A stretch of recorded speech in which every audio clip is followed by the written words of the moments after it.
মই ধন্যবাদ জ্ঞাপন কৰিব খুজিছোঁ আমাৰ বিশেষকৈ যি আমাৰ সমাজ সেৱক আছে আমাৰ এইখন অঞ্চলৰ তেখেত আমাৰ STFৰ ফাউণ্ডাৰ CNC আছিল আৰু বৰ্তমান আমাৰ UPPL দলৰ লগত এটা সক্ৰিয় চেণ্ট্ৰেল কমিটি ইউথ সেলৰ চেণ্ট্ৰেল কমিটিত তেখেতে এটা সক্ৰিয় নেতৃত্ব দি আছে আৰু তেখেতৰ নেতৃত্বত আজি এইখন অঞ্চলত মানে তেখেতৰ যিবিলাক মানে সহকৰ্মী আছে আৰু যিবিলাক ৱেল উইচাৰ্ছ আছে তেখেতৰ যি আত্মীয় স্বজন বন্ধু বান্ধৱ আছে যিসকলে তেখেতক ছাপোৰ্ট কৰি আছে সদায় সমৰ্থন কৰি আহিছে আৰু তেখেতৰ জৰিয়তে দলখনকো যোগদান কৰিছিল আৰু বহুতে মানে আমাৰ চৰকাৰক বিভিন্ন সময়ত আমাক সহায় সহযোগিতা আগবঢ়াই আনিছে ছাপোৰ্ট কৰি আহিছে তো তেনেকুৱা সকলো ৰাইজক তেখেতে আহ্বান কৰিছিল যে আমি একেলগত এটা মানে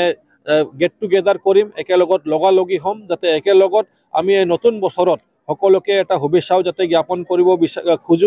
কৰিব পাৰোঁ আৰু লগতে যাতে আমাৰ মাজত অকণমান আলাপ আলোচনা হয় সেইকাৰণে আজি এই লেটছ চেলিব্ৰেট টুগেদাৰ নিউ ইয়াৰ 2025 বুলি নামাকৰণ কৰি তেখেতে এই প্ৰগ্ৰামটো অনুষ্ঠিত কৰিছিল আৰু ইয়াত আহি মোক ভাল লাগিল মোৰ পলম হ'লেও যে বহুত মানুহ ইয়াত ৰৈ আছিল অলৰেডি আহিছে আৰু সকলোৰ কাৰণে তেখেতে ভোজনৰ আয়োজন কৰিছে সকলোৱে যাতে শান্তিত থাকে যাতে আনন্দ ফূৰ্তিত থাকে সেইখিনি কামনা কৰিলোঁ আৰু তেখেতকো মই ধন্যবাদ জ্ঞাপন কৰিছোঁ।